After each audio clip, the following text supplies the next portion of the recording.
घेतला. सर्वोच्च न्यायालयाच्या कालच्या निकालाबद्दलचं माझं मत आहे. आणि दुसरं साहजिकच आहे, मराठा आरक्षणाचा विषय आता चिघळलेला आहे, पेटलेला आहे. ठिकठिकाणी आंदोलनं होत आहेत. काही ठिकाणी रोज मराठा तरुण आत्महत्या करतायत. त्याहीबद्दल मी विस्ताराने बोलणार आहे. पण सुरुवातीला काल जो सर्वोच्च न्यायालयाने एक निकाल किंवा आदेश दिलेले आहेत त्याच्याबद्दल मला बोलणं भाग आहे. याचं कारण असं, मी दसऱ्याच्या माझ्या मेळाव्याच्या भाषणात बोललो होतो, अपात्रतेचा निर्णय हा एक आहेच, पण त्या निमित्ताने सर्वोच्च न्यायालयाचं अस्तित्व, सर्वोच्च न्यायालयाचं महत्त्व आपल्या देशात काय आहे, काय असणार आहे आणि त्याच्यावरती आधारित देशाची घटना जी डॉक्टर बाबासाहेब आंबेडकरांनी लिहिलेली आहे ती आणि देशातली लोकशाही यापुढे टिकणार आहे की नाही, या निर्णयाकडे केवळ आपल्या देशातल्याच नागरिकांचं नव्हे तर जगातल्या सर्व नागरिकांचं लक्ष आहे. कारण आपला देश हा आता जागतिक लोकसंख्येत नंबर 1चा देश आहे. त्याच्यामुळे सर्वात मोठी लोकशाही ही आपल्या देशात आहे आणि तीच लोकशाही जर धोक्यात आली असेल तर आपण सगळेजण आणि त्याचबरोबरीने सर्वोच्च न्यायालय काय करते यावरती सगळ्यांचं लक्ष आहे. लवाद हा निर्णय मानणार आहे की नाही, आदेश मानणार आहे की नाही, कारण असे जर का हे लवाद ट्रायब्युनल सर्वोच्च न्यायालयाचे निकाल न जुमानता आपल्या मर्जीने आपल्या मस्तीने वागायला लागले तर मग या देशाची जी काही हाल जे काही होतील ते कोणालाही सावरता येणार नाही.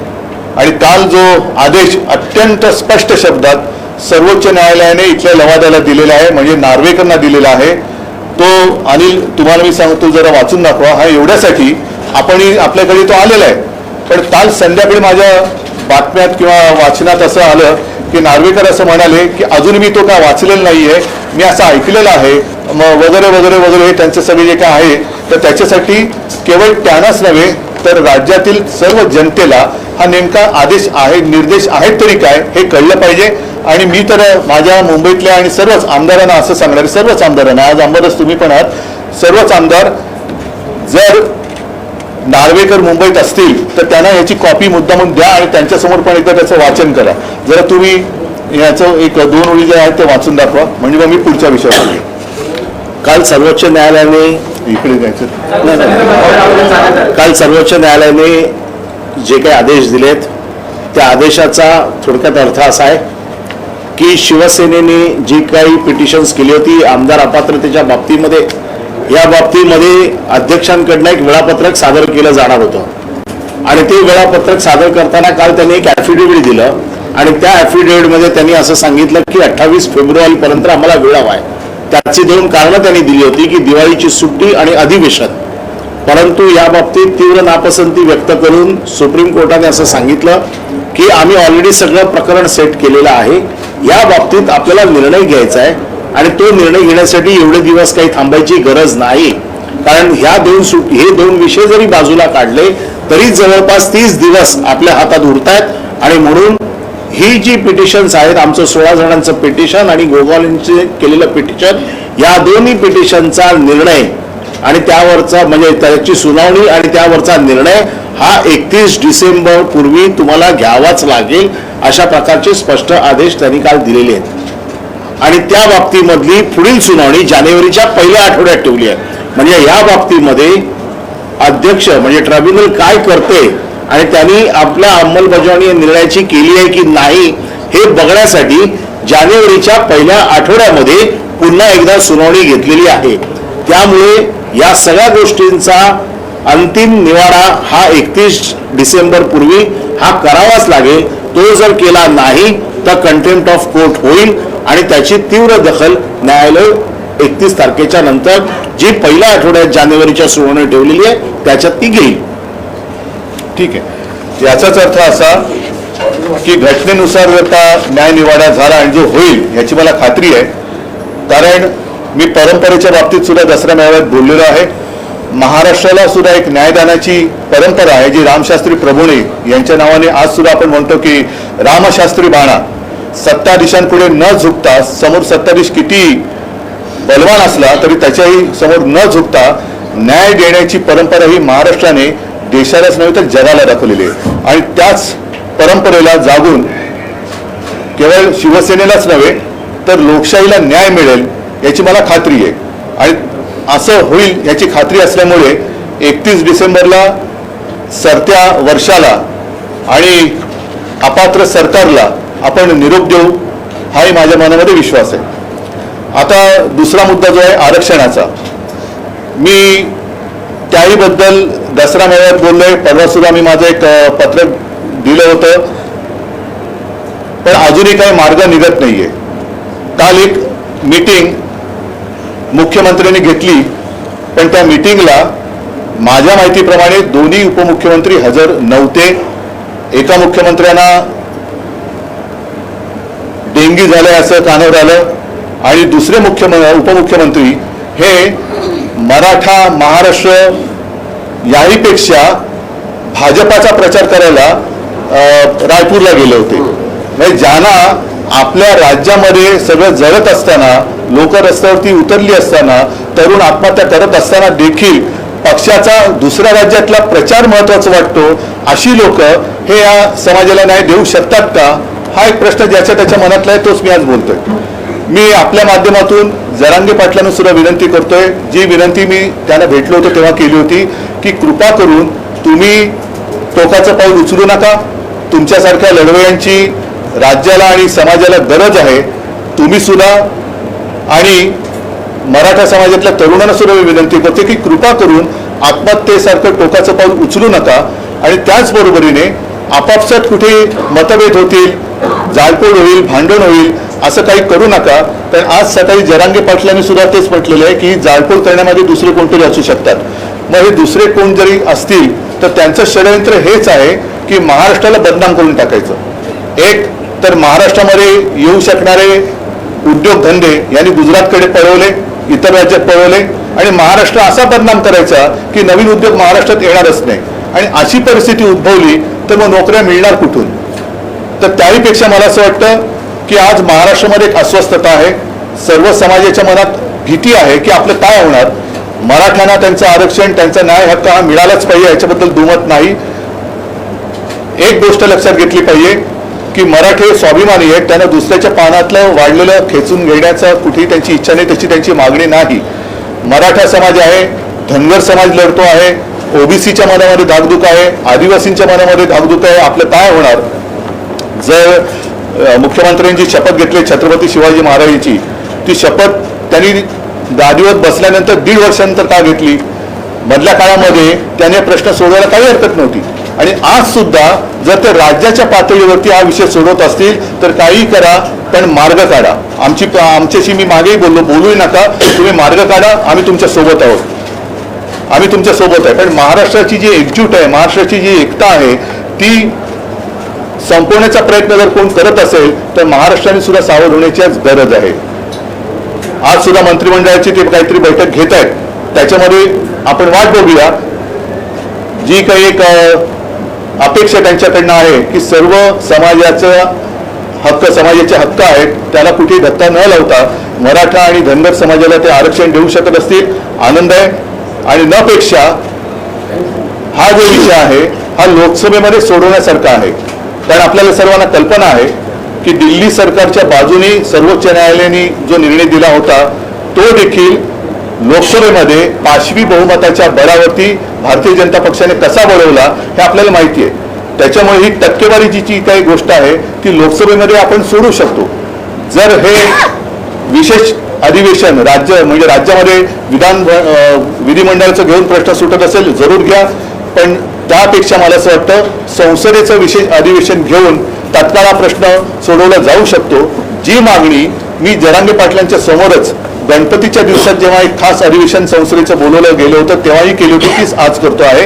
आणि त्याच्यासाठी एक पाऊल म्हणून आता सगळीकडे कसं सुरू झालेलं आहे की ज्यांना कळलं की आपण 31 डिसेंबर नंतर अपात्र होणार आहोत ते राजीनामा द्यायच्या तयारीत आहेत. म्हणजे काय होतंय की गद्दारीचा शिक्का पुसण्यासाठी काहीतरी करतोय, तर त्याच्यात मला जायचं नाहीये. मी महाराष्ट्रातल्या केंद्रीय मंत्र्यांना एक विनंती करतोय की या आमदारांनी आणि खासदारांनी राजीनामे त्यांचं कर्तव्य म्हणून जरी दिले तरी सुद्धा मोदी सरकारवरती काही परिणाम होणार नाहीये. आज देखील आपण वृत्तपत्रात पाहिलं असेल मेरी माती मेरा देश का असं काहीतरी केलं ना, म्हणजे माझी माती माझा देश. पण त्या देशात माणसं आहेत हेच जर पंतप्रधान विसरत असतील तर त्या जाहिरातीला काय अर्थ नाहीये. मी अनेकदा म्हटलेलं आहे की माझा देश म्हणजे देशातली माती दगड धोंडे नव्हे तर देशातली माणसं ती अस्वस्थ असतील तर पंतप्रधानांचं हे सुद्धा एक कर्तव्य आहे की काय चाललंय आपल्या देशामध्ये, काय राज्यामध्ये मणिपूर जळतंय, महाराष्ट्र पेटतोय आणि तुम्ही काहीच करत नाही, येऊन नुसतं राजकीय भाषण करून जात आहे. तर त्यापेक्षा मला असं वाटतं की जशी आज राज्याची कॅबिनेट मिटिंग आहे तशीच कधी असते केंद्राच्या कॅबिनेटची मिटिंग मला कल्पना नाही आहे. त्या कॅबिनेट मिटिंगमध्ये या महाराष्ट्रातील सर्व मंत्र्यांनी, मग त्याच्यामध्ये आपले नितीनजी गडकरी आहेत, कराड आहेत, भारती पवार आहेत, कपिल पाटील आहेत, रावसाहेब दानवे आहेत, पियुष गोयल सुद्धा आहेत. कारण पियुष गोयलांचं सगळं आयुष्य इकडेच गेलेलं आहे. त्यांनी जे काही नाव कमावलं ते आणि त्यांच्या आई वडिलांनी, म्हणजे घराणेशाहीबद्दल मी बोलत नाही पण त्यांचे वडील आणि त्यांची आई या सुद्धा भाजपच्याच कार्यकर्त्या होत्या. तर पियुष गोयलनी सुद्धा कॅबिनेटमध्ये हा विषय पंतप्रधानांच्या समोर मांडला पाहिजे. आणि ज्याप्रमाणे एक संयुक्त महाराष्ट्र चळवळीच्या वेळेला चिंतामणराव देशमुख होते, अर्थात चिंतामणराव देशमुखांची बरोबरी यांच्यापैकी कोणीही करू शकणार नाही, तेवढ्या उंचीचं यांच्यापैकी कोणीही नाही. पण चिंतामणराव देशमुखांनी मुंबईमध्ये जो गोळीबार झाला होता, मोरारजी सरकारने केला होता, त्याच्या चौकशी करण्याचा एक नकार दिला गेला होता, चौकशीला नकार दिला होता. आणि तेव्हा चिंतामणराव देशमुख, तेव्हा नेहरूंची सुद्धा एक रुबाब होता, एक दहशत होती, त्यांच्यासमोर कोणी बोलत नव्हतं. पण चिंतामणराव उभे राहिले आणि त्यांनी सांगितलं तुम्ही या गोळीबाराची चौकशी करत नाही याचा अर्थ तुमच्या मनात माझ्या महाराष्ट्राच्या बद्दल आकस आहे, मला तुमच्या मंत्रिमंडळात राहायचं नाही, हा घ्या माझा राजीनामा. तसं या 6-7 जे काही मंत्री आहेत त्या मंत्र्यांनी महाराष्ट्राच्या या अस्वस्थतेबद्दल पंतप्रधानांना सांगायला पाहिजे की आपण महाराष्ट्रात येऊन गेलात, महाराष्ट्र पेटतोय, जातीपातीमध्ये भिंती उभ्या राहत आहेत, सर्वसमावेशक असं आरक्षण तुम्ही देणार आहात की नाही, आणि जर देणार नसाल तर आम्ही तुमच्या मंत्रिमंडळात राहू इच्छित नाही, हा घ्या आमचा राजीनामा. तर आणि तर हा प्रश्न पुढे सोडवला जाईल. आणि मंत्रिमंडळाने राजीनामा दिल्यानंतर सुद्धा जर का पंतप्रधानांवरती काही परिणाम होणार नसेल तर मग मी असं म्हणेन की महाराष्ट्रातल्या सर्व पक्षाच्या 48 खासदारांनी एकजुटीने राजीनामा द्यावा. एकजुटीने महाराष्ट्राची ताकद काय असते, महाराष्ट्र कसा एकवटतो, नेहमी आपण जे म्हणतो ना महाराष्ट्राने देशाला दिशा दाखवली, ती वेळ आता आलेली आहे. जी हुकुमशाही मी म्हणतो ती तोडून मोडून टाकण्याची आत्ताच वेळ आलेली आहे. मराठा समाज आहे, धनगर आहे, ओबीसी आहे, आदिवासी आहे, सगळे समाज आहेत, त्यांना समाधानी करण्यासारखं आरक्षण हे पंतप्रधानांनी दिलंच पाहिजे, लोकसभेमध्ये हे दिलं गेलं पाहिजे. आणि त्याच्यात केंद्र सरकार जर हात वर करत असेल तर मग महाराष्ट्रातल्या या मंत्र्यांना मंत्रिमंडळात राहण्याचा काही अधिकार नाही. म्हणून मी सर्व मंत्र्यांना सांगतोय की तुम्ही ज्या वेळेला केंद्रीय कॅबिनेट मिटिंग असेल तेव्हा पंतप्रधानांसमोर त्यांना सांगा की बाकीचे विषय बाजूला ठेवा, हा पहिला आमचा मुद्दा आहे, याच्यावरती काय ते सांगा, नाही तर हा आमचा राजीनामा आहे, एवढं धाडस दाखवावं अशी माझी अपेक्षा आहे. काल महाराष्ट्रामध्ये ज्या पद्धतीनं अनेक ठिकाणी मी त्याच्यावरतीच बोललोय. अनेक लोकांवरती 307चा गुन्हा दाखल केलेला आहे. नाही, ही जुलूम जबरदस्ती आहे. मी आणखीन पण काही वाचले की शासन आपल्या दारी म्हणून जे काही थोतांड चाललेलं आहे तो कार्यक्रम नीट होण्यासाठी आमच्यासह काही इतर पक्षाच्या कार्यकर्त्यांच्या, म्हणजे शासन आपल्या दारी आणि पोलीस आपल्या घरी, हा कोणता प्रकार आहे, हे कोणतं सरकार आहे? मुख्यमंत्री असं म्हणतायत कालच्या बैठकीमध्ये की हे मागच्या सरकारचं फेल्युअर आहे, सर्वोच्च न्यायालयात बाजू मागच्या सरकारमध्ये ते सुद्धा होते. आणि एक नीट लक्षात घ्या की ज्या वेळेला आमचं सरकार आलं त्याआधी सर्वोच्च न्यायालयात ही केस गेलेली होती. आमचं सरकार आल्यानंतर आम्ही त्यांच्या वकिलांमध्ये कुठेही फरक केलेला नव्हता. जे वकील आधीच्या सरकारने नेमले होते तेच ते नेमले होते. जी काय माहिती होती ती वेळेवर दिली गेलेली होती. पण साधी गोष्ट आहे, नुसतं स्वतःचे कपडे झटकून चालणार नाही. आता तुम्ही बसलेला आहात, तुम्ही महाराजांची शपथ घेतलेली आहे, प्रश्न सोडवतात की नाही एवढं पहिलं सांगा. नाही, आम्ही इतनी सारी बात में हिंदी में कैसे कर सकतो. तुम्ही जो मुद्दा मांडला भावनिक आणि पंतप्रधानांवर एक दबाव निर्माण करणं, नाही दबावाचं नाही मी म्हणत आहे, पण प्रश्न सोडवण्यासाठी शेवटी मुळापर्यंत जाण्याची गरज आहे. विधानसभेचं अधिवेशन घेऊन हा प्रश्न सुटत असेल तो मागेही आपण केलेला आहे. आज अधिवेशन घ्यायचं तर आत्ता अधिवेशन घ्या, आमची तयारी आहे. आम्ही पूर्णपणे या आरक्षणाच्या बाजूने आहोत, पण विषय सोडवा. पण कोर्टात हा मुद्दा टिकत नाही. म्हणूनच मी ते दुसरं उदाहरण दिलं की एक तर कोर्टाचा निकाल फिरवण्याचा अधिकार लोकसभेला आहे, जो त्यांनी दिल्ली सरकारच्या बाबतीत केला, पण ही टक्केवारीची जी काही एक अडचण आहे ती सोडवण्याचा सुद्धा अधिकार केवळ आणि केवळ संसदेला आहे असं मला वाटतं. त्या पलीकडे जर कोणी आणखी हुशार असतील त्यांचा सल्ला घ्या, पण हा विषय सोडवा.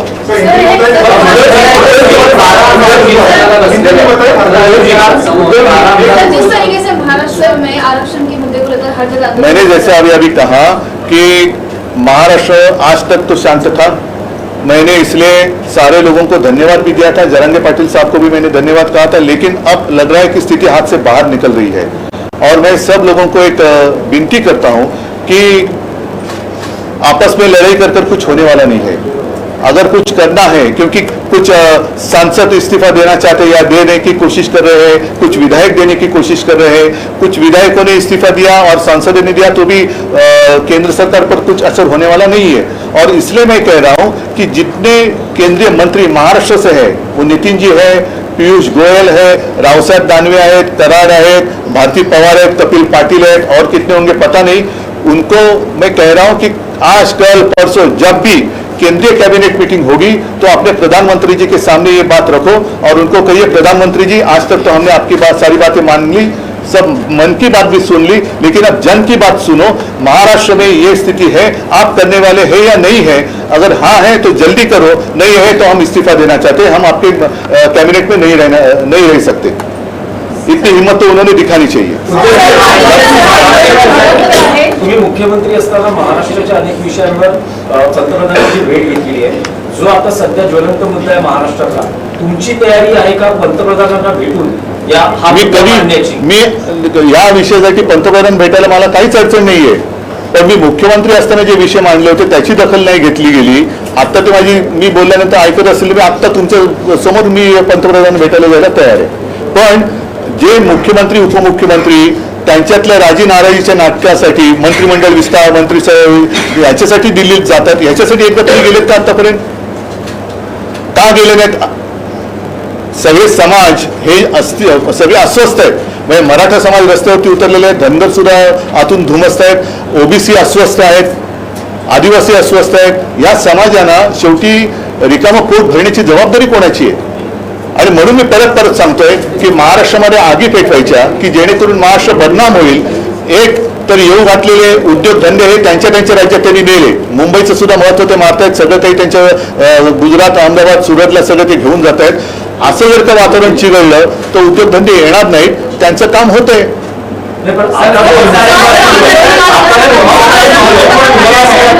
या आधी मराठा मोर्चा जवळपास 58 मराठा मोर्चा निघाले, शांततेत निघाले, पण आता जे आंदोलन सुरू आहे, हिंसाचार सुरू झालेले आहेत, दगडफेक, जाळपोळ, आंदोलन भरकटलंय असं तुम्हाला वाटतं?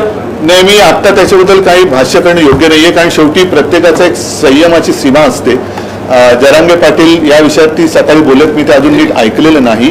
पण मी पुन्हा सगळ्यांना एक विनंती करतोय की कृपा करून आपापसामध्ये अशी दंगली भडकवणं हे योग्य नाही. शेवटी आपल्या मराठी माणसाचं, मराठ्यांचं नुकसान होतं आहे. जिकडे न्याय मिळणार आहे तिकडेच आपल्याला आता त्या रोखाने प्रयत्न करावे लागतील. मी परत एकदा सांगतो की महाराष्ट्रातले जेवढे कॅबिनेट मंत्री दिल्लीच्या मोदी सरकारमध्ये आहेत त्यांनी तातडीने मोदींची भेट घेण्यापेक्षा कॅबिनेट बैठकीमध्ये सर्व विषय बाजूला ठेवून महाराष्ट्रातली अस्वस्थता मोदींच्या समोर मांडावी. आणि जर पंतप्रधान ह्याच्यामध्ये हस्तक्षेप करायला तयार नसतील तर मात्र मला असं वाटतं या सर्व मंत्र्यांनी मंत्रिपदाचा राजीनामा दिला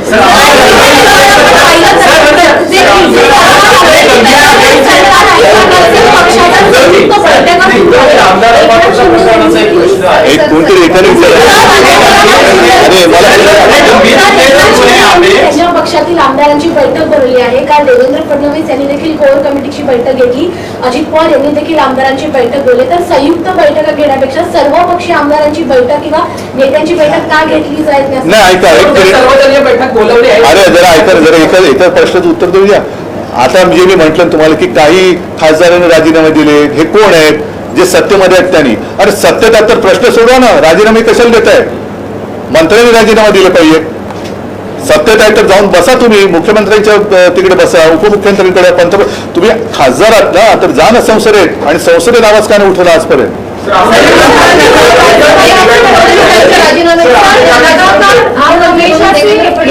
अरे एक मिनिट जरा अरे मला एकाचं तर उत्तर दे ना. मला वाटतं ठीक आहे चला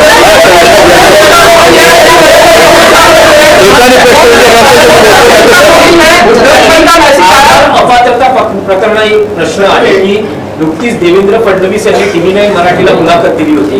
यात ते असं म्हणाले की मुख्यमंत्री एकनाथ शिंदे हे पात्र ठरतील याविषयी मी आत्मविश्वासाने सांगू शकतो आणि त्यांच्या नेतृत्वाखाली निवडणुका लढल्या जातील. पण जर ते अपात्र ठरले तर त्यांना विधान परिषदेवर निवडून आणलं जाईल आणि मुख्यमंत्री त्यांना गद्दारांची बाजू घेण्यासाठी तोडगा काढण्यासाठी वेळ आहे. पण न्याय हक्कासाठी जे आत्महत्या करतायत, जे उपोषणाला बसतायत, आंदोलनं करतायत, त्यांच्यासाठी त्यांच्या प्रश्नावर तोडगा काढण्यासाठी वेळ नाही. ते आंदोलन चिघळले असताना त्यांच्या पक्षाच्या प्रचारासाठी रायपूरला जात आहेत. त्यांच्याकडनं अपेक्षा काय करायची? सर,